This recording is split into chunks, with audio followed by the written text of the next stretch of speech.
ஏதோ ஒரு புறத்தில் இறைவனால் அங்கீகரிக்கப்பட்டு இந்த மண்ணுக்கு ஒரு பாராளுமன்ற உறுப்பினர் கிடைத்திருக்கின்றார். இந்த மருது கல்முனை மருதமனை போன்ற பிரதேசங்களில் இருந்து பல குழுக்கள் வந்து இடத்திலே பேசுகிறார்கள். அவர்கள் சில வேளைகளில் எதிர்காலத்திலே நடைபெற இருக்கின்ற தேர்தல்களை அடிப்படையாக வைத்து என்னிடத்தில் பேசலாம். ஆளுங்கட்சியோடு சேர்ந்து நாங்கள் எதிர்காலத்திலே ஆட்சி அமைக்க முடியும் என்று, அல்லது அவர்கள் எங்களோடு சேர்ந்து நாங்கள் பயணிக்க முடியும் என்று பேசுகிறார்கள். ஏதோ ஒரு புறத்தில் இறைவனால் அங்கீகரிக்கப்பட்டு இந்த மண்ணுக்கு ஒரு பாராளுமன்ற உறுப்பினர் கிடைத்திருக்கின்றார். அது மாத்திரமல்ல, இன்று நாட்டிலே பேசப்படுகின்ற ஒரு பாராளுமன்ற உறுப்பினராக இந்த மண் பெருமைப்படுகிறது. அந்த அடிப்படையிலே என்னோடு பயணிங்கள் என்று நான் இந்த சந்தர்ப்பத்திலே கேட்டுக்கொண்டேன். அது மாத்திரமல்ல, இந்த பிரதேசத்தினுடைய அபிவிருத்தியை நாங்கள் கனவு கண்டிருக்கின்றோம். இந்த பிரதேசத்தை எப்படி செல்வம் கொளிக்கின்ற ஒரு நிலமாக மாற்ற முடியும், அபிவிருத்தியும்பால் இந்த பிரதேசத்தை மற்ற உலகுக்கு இந்த நாட்டுக்கு எவ்வாறு காட்ட முடியும் என்று பல சிந்தனையாளர்களை வைத்துக் கொண்டு சிந்திக்கின்ற இந்த தருணமாக நாங்கள் இதனை பார்க்கின்றோம். ஆகவே அந்த அடிப்படையிலே எங்களது பிராந்தியங்களில் இருக்கின்ற பாடசாலை, குறிப்பாக அம்பாறை மாவட்டத்தினுடைய கரையோர பிரதேசங்களில் இருக்கின்ற பாடசாலைகள் மாத்திரமல்ல, அது கல்வியாக இருக்கலாம், சுகாதாரமாக இருக்கலாம், வாழ்வாதாரமாக இருக்கலாம், விவசாயமாக இருக்கலாம், மீன்பிடியாக இருக்கலாம், எல்லா துறைகளையும் நாங்கள் ஒரே சமாந்தரமாக எதிர்காலத்திலே கொண்டு செல்வதற்கான ஏற்பாடுகளை இந்த அரசாங்கம் செய்திருக்கின்றது. அது மாத்திரமல்ல, நாங்கள் கடந்த காலங்களிலே எங்களது பிரதேசத்திலே பின்தள்ளப்பட்ட, அதாவது அபிவிருத்தியின்பால் நகர்த்தப்படாத பிரதேசங்களை நாங்கள் இப்போது அபிவிருத்தி அடைய செய்து கொண்டிருக்கின்றோம். குறிப்பாக எங்களுடைய காரதீவு பாலத்தை எடுத்துக் கொள்ளலாம்.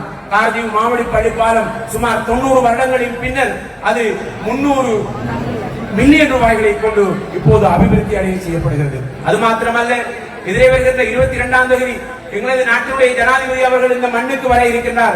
இந்த ஒரு மண்ணுக்கு அவர் வர இருக்கின்றார். அதற்கும் 300 மில்லியன் ரூபாய்கள் கலாச்சார மண்டபத்தை அபிவிருத்தி செய்வதற்காக சுமார் 30 வருடங்கள் கைவிடப்பட்ட அந்த கலாச்சார மண்டபத்தை அபிவிருத்தி செய்வதற்காக, அதை ஆரம்பித்து வைப்பதற்காக ஜனாதிபதி அவர்கள் வர இருக்கிறார்கள். அது மாத்திரமல்ல, எதிரே வருகின்ற 22ஆம் தேதி அம்பாறை மாவட்டத்திலே ஒருங்கிணைப்பு குழு கூட்டம் நடைபெற இருக்கின்றது.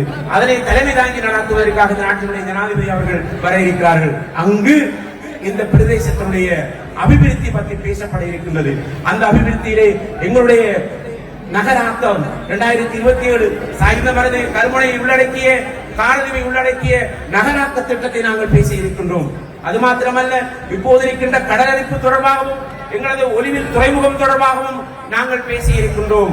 அது மாத்திரமல்ல, எங்களுடைய கரைவாக திட்டத்தை நாங்கள் பேசி இருக்கின்றோம். அத்தோடு எங்களுடைய ஒருவேரியன் கிராமம், அங்கே இருக்கின்ற மைதானம் சுமார் 10 ஏக்கர் விஸ்தீர்ணமானது. நான் ஜனாதிபதியோடு நேரடியாக பேசி இருக்கிறேன். இந்த மைதானத்தை சர்வதேச தரத்துக்கு உயர்த்தி தாருங்கள் என்று கேட்டபோது இன்ஷா அல்லாஹ் அதை அவர் தருவதற்கான வாக்குறுதிகளை வழங்கியிருக்கிறார். சர்வதேசத்திலே ஒரு உதைப்பந்தாட்ட மைதானமாக அமைத்துக் கொள்ள முடியும் என்று இப்போது நாங்கள் எதிர்பார்க்கிறோம். அதற்குரிய ஏற்பாடுகள் நடந்து கொண்டிருக்கின்றன. அது மாத்திரமல்ல, கல்முனையில் இருக்கின்ற சந்தாங்கனி மைதானம், அதற்கும் இந்த அரசாங்கம் 150 மில்லியன் ரூபாய்களை ஒதுக்கி இருக்கின்றன. அந்த வேலை திட்டமும் மிக விரைவாக ஆரம்பிக்கப்பட இருக்கின்றது. அதுபோன்ற என்னுடைய கல்முனை பொதுச்சந்தை, அதுபோன்ற கிட்டங்கி போன்ற பாலங்களை, பொதுச்சந்தைகளை நாங்கள் உலக வங்கியினுடைய அபிவிருத்தி நிதியுதவி மூலமாக அபிவிருத்தி அடைய செய்ய இருக்கின்றோம் இன்ஷா அல்லாஹ் எதிர்காலத்திலே. ஆகவே அன்புக்குரிய சாய்ந்த மருது வாழ் மக்களே, நீங்கள் ஒன்றை நீங்கள் எதிர்பார்த்துக் கொண்டிருக்க முடியும். சில நேரத்திலே காலத்தில் வந்து சொன்னார்கள், சார் இன்றைக்கு நீங்க எங்களோட மீடியாக்கு சில விஷயங்களை பேசணும். என்னென்று கேட்டேன். சாய்ந்த மருது நகர சபை சம்பந்தமாக பேசணும் சார் என்று கேட்டார்கள். ஆகவே முகப்புத்தகங்களிலே பல விடயங்கள் என்று சென்று கொண்டிருக்கின்றன. என்னை பதிலளிக்குமாறு கூறுகின்றார்கள். ஆகவே சாய்ந்த மருது மண்ணுக்கான நகர சபை, அதற்கான வழக்கு தீர்ப்பு இப்போது நடைபெற்று முடிந்திருக்கின்றது. 2 மாத காலத்துக்குள் எல்லை நிர்ணயம் தொடர்பாக பேசப்பட இருக்கின்றது. ஆகவே என்னிடத்திலே இன்று சாய்ந்த மருது கல்முனை மருதமனை போன்ற பிரதேசங்களில் இருந்து பல குழுக்கள் வந்து என்னிடத்திலே பேசுகிறார்கள். அவர்கள் சில வேளைகளில் எதிர்காலத்திலே நடைபெற இருக்கின்ற தேர்தல்களை அடிப்படையாக வைத்து என்னிடத்தில் பேசலாம். ஆளுங்கட்சியோடு சேர்ந்து நாங்கள் எதிர்காலத்திலே ஆட்சி அமைக்க முடியும் என்று, அல்லது அவர்கள் எங்களோடு சேர்ந்து நாங்கள் பயணிக்க முடியும் என்று பேசுகிறார்கள். இன்னும் சிலர், நான் ஒருபோதும் என்னால் ஏற்றுக்கொள்ள முடியாது, இந்த சாய்ந்த மருது மண்ணினுடைய மகன், இந்த சாய்ந்த மருது மண்ணினுடைய தாய் தகப்பனுக்கு பிறந்த ஒரு மகனாக என்னை நான் பார்க்கின்றேன். அந்த அடிப்படையிலே எங்களது எதிர்கால இலக்கை மழுங்கடிப்பதற்காக சில சிறிய சக்திகள் முயன்று வருவதை நான் பார்க்கின்றேன். குழுக்களுக்கிடையே போட்டா போட்டி நிலைமை இப்போது காணப்படுகிறது. ஆகவே இன்ஷா அல்லாஹ் நீங்கள் யார் வந்தாலும் வராவிட்டார்கள் என்னுடைய கடமை ஒன்று இருக்கிறது. இவ்வாறான ஒரு இக்கட்டான சந்தர்ப்பத்திலே இந்த மண்ணுக்கு ஒரு பாராளுமன்ற உறுப்பினர் இருக்கிறார். இன்ஷா அல்லாஹ் என்னோடு நீங்கள் எல்லோரும் நாங்கள் குழுக்களாக ஒவ்வொரு திசைகளிலே பயணிக்காமல் ஒன்றாக சேர்ந்து நாங்கள் பயணிப்போமாக இருந்தால் இந்த சாய்ந்த மருது மண்ணுக்கான நகர சபை வெளியிடும் என்பதிலே எந்த விதமான ஐயமும் இல்லை.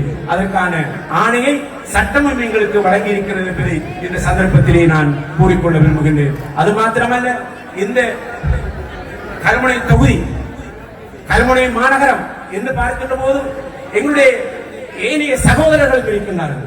ஆகவே எங்களுக்கான தீர்வை நாங்கள் பெறுகின்ற போது அந்த சகோதரர்களையும் நாங்கள் பார்க்க வேண்டும். ஆகவே அவர்கள் தமிழர்களாக இருக்கலாம், முஸ்லிம்களாக இருக்கலாம், யாராக இருந்தாலும் இந்த ஆட்சியின் பிரகாரம் நாங்கள் நீதி நியாயமான ஆட்சியை செய்தவர்கள். இந்த இடதுசாரிகளுடைய ஆட்சியிலே நாங்கள் பக்கசார்பற்றவர்களாக இருந்து கொண்டிருக்கின்றோம். அதை நீங்கள் உணர்ந்தவர்களாகவும் இருந்து கொண்டிருக்கின்றீர்கள். அந்த அடிப்படையிலே சாய்ந்த மருது மண்ணுக்கான நகர சபை விடுகின்ற போது ஏனைய பிரதேசங்களும் சந்தோஷம் அடையக்கூடிய வகையிலே எங்களுடைய தீர்வுகளை எதிர்காலத்திலே நாங்கள் முன்னெடுத்து செல்வோம் என்பதை இந்த சந்தர்ப்பத்திலே நான் இந்த தொகுதி மக்களுடைய பாராளுமன்ற உறுப்பினர், அம்பாறை மாவட்டத்தினுடைய பாராளுமன்ற உறுப்பினர், அதிலும் அரசாங்கத்தில் இருக்கின்ற ஒரு முஸ்லிம் பாராளுமன்ற உறுப்பினர் அடிப்படையிலே எங்களுக்கு இருக்கின்ற பிரச்சனைகளை நாங்கள் தொடர்ந்தும் பிச்சைக்காரனுடைய முன்மாதிரி வைத்துக் கொள்ளாமல், உங்களுக்கு தெரியும் கடந்த காலங்களிலே எங்களுடைய பிரதேசத்தை பிரித்தார்கள் அரசியலுக்காக, அவர்களுடைய சொந்த இலக்கை அடைவதற்காக எங்களுடைய பிரதேசத்தை அவர்கள் பிரித்தாண்டார்கள். ஆகவே அதற்கான பதிலடியை இந்த அரசாங்கம் ஆட்சியிலே இருக்கின்ற போது கிடைத்திருக்கிறது. இந்த அரசாங்கம் இருந்ததனால் தான் இவ்வாறான ஒரு தீர்ப்பு எங்களுக்கு கிடைத்திருக்கிறது என்பதை நீங்கள் உணர்ந்து கொள்ள வேண்டும். ஆகவே அன்புக்குரிய சாய்ந்த மருது கல்முனை வாழ் மக்களே, உங்களுக்கான நீதியானதும் நியாயமான உங்களுடைய எதிர்பார்ப்பை நாங்கள் எதிர்காலத்திலே உங்களுக்காக நாங்கள் மிக விரைவாக செய்து முடிப்போம். அதற்காக அரசாங்கத்தோடு, சம்பந்தப்பட்ட அமைச்சரோடு, ஜனாதிபதியோடு, சம்பந்தப்பட்ட அலுவலர்களோடு நாங்கள் தொடர்ச்சியாக பேசிக் கொண்டிருக்கிறோம். அந்த வகையிலே நீங்கள் கவலைப்பட வேண்டாம், என்னோடு நீங்கள் முரண்டு பிடிக்க வேண்டாம். உங்களுக்கான தீர்வை இன்ஷா அல்லாஹ் நல்ல நியத்தை வைத்துக் கொள்ளுங்கள். அதனை பெற்றுத் தருவதற்கு நாங்கள் சித்தமாக இருந்து கொண்டிருக்கின்றோம் என்று கூறியவனாக இந்த பாடசாலையுடைய செய்திகளை உடனுக்குடன் தெரிந்து கொள்ள உடனே சப்ஸ்கிரைப் பண்ணுங்க.